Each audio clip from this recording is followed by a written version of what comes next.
It's the home stretch, baby, because in this video, we're covering part 5 of our full NASM study guide, which means we're gonna highlight everything you need to know for all of chapters 21 to 23. And make sure you make it all the way to the end, because I'm gonna tell you about something special that we're now doing for new trainers. As we close out this last section in your NASM study journey, stay focused because you will get 20 questions directly from these few chapters. And from my experience as an instructor, as well as someone developing NASM content, chapter 21 is a big one, and it's probably gonna be the one that you wanna spend the most time with inside of this section. We've been talking a lot more about the OPT model already inside of this series, but chapter 21, the goal is really to start to tie all these concepts together and get a little bit more specific about how you're gonna go about programming for clients. I mentioned the iceberg analogy already in a previous video, and in this chapter, it's a really great visual to start to understand where certain capacities fit inside of someone's long-term training journey. So our takeaway with this image is that our goal as coaches is to find ways to build in these beneath the surface qualities so that our clients can train safely and with intensity over time. And this requires us to have a basic understanding and start to get comfortable with the concepts of periodization. Periodization is simply the management and plan manipulation of training variables to improve performance over time. This chapter does start to introduce the concepts of macro cycles, mesocycles, and microcycles,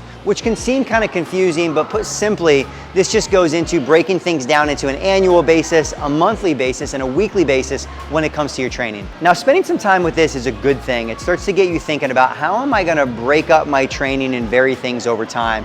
But what you'll find is a lot of new trainers do struggle to apply it in the ways that it's talked about in the book. These plans, especially the long-term cycles like your macro cycle, are much easier to think about when you're thinking about training an athlete who has a long-term training program and they're trying to peak at a very specific point in the year. But that doesn't necessarily fit for the average person. Not only may they not have an event that they're peaking for, but their lives are far less predictable. I'm not at all advising that you abandon programming and periodization, but I can tell you from experience, you're gonna find a lot more success thinking in shorter term durations, maybe 3 to 6 months at a time, and then course correcting as you go. As we move on, you also wanna make sure you have a good understanding of the difference between linear and undulating periodization. Early on as a new trainer and with newer clients, linear periodization is likely going to be your best bet. Not only because it's much easier to effectively program and progress, but it's also well-researched and driving results. Undulating periodization can also be a very effective method, but from my experience, it takes a little bit more experience on the side of the trainer and the client. Down the road though, this can be a very fun way for experienced clients to train. And it goes without saying, at this point, you should have a great handle on all of the phases, the focus of, and the acute variables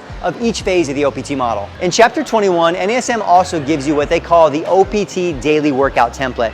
Spend some time with this sheet and just know it's meant to be a guide when it comes to order of operations of what you're doing in a session. Not all pieces have to be included in every workout. Chapter 22, Introduction to Exercise Modalities. This is an interesting one as we start to get to look at some of the advantages and disadvantages of training with certain pieces of equipment, but it's not an overly difficult one. So we're gonna run through just a couple of pieces of equipment together, but make sure that you go back and review each of the pieces of equipment introduced in this chapter so you're familiar. Before we jump in, I want you to be thinking about risk versus reward. This is probably your biggest practical takeaway from this chapter. Is it worth it to do this exercise with this piece of equipment? If not, then there's probably a better choice out there. When it comes to doing a squat, if the danger exceeds the benefit from the exercise, you might be best off choosing a better version. So think about that with each of the pieces of equipment that we go through in this chapter. First up are strength training machines, probably gonna be available in most of the gyms that you train in, and it begs the question, are they good, are they bad? Well, they're really neither. They're just effective for the right thing. And one of the biggest benefits of strength training machines is they provide what we call external stability. They help to stabilize the body while our muscles exert force in a certain direction. So oftentimes they're gonna be really great for overloading specific muscles or just being able to drive force and strength in a certain direction without having to worry about things like balance and stabilization. So while that is the benefit of a strength training machine, it may also be the downside or the disadvantage. Oftentimes, if you're trying to improve things like stabilization or proprioception, the strength training machine might not be your first choice. Next up would be free weights. And free weights can be a variety of things like dumbbells, barbells, and we can use them in different ways. But one of the biggest advantages, especially for you as a trainer in a busy gym with dumbbells, with barbells, is they're very versatile. Unlike the leg press that we were looking at before, which can really only be used for one thing, you can use these for almost anything. So when it comes to accomplishing a lot in a small space, dumbbells and barbells are gonna be very, very useful.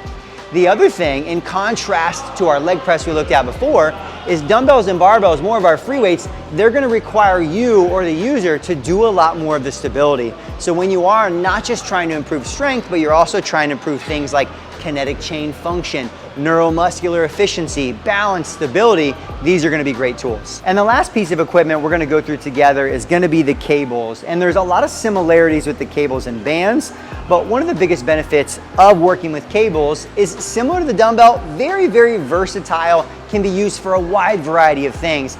Here I'm in this tiny little corner, but based upon the ability to change the position of the cable, it gives me a lot of options. And there's some unique elements of being able to change that position because there's not that many pieces of equipment that we can change what we call our force vector. And that means the actual direction in which force is coming from. In our previous clip, as we went through our dumbbells and our barbells, the only way that force can really be working on your body is gonna be with gravity. That means vertical. So with a cable, I can step away and I can change that to be more horizontal. I can go somewhere in between horizontal and vertical. So what that means is it allows us to train in some positions and maybe even create force in different directions that you just can't do with other pieces of equipment. Now, unfortunately, the downside is that maybe it's not the best tool for, let's say, max strength, even for certain exercises, hypertrophy, because inherently, oftentimes your body is in very unstable positions.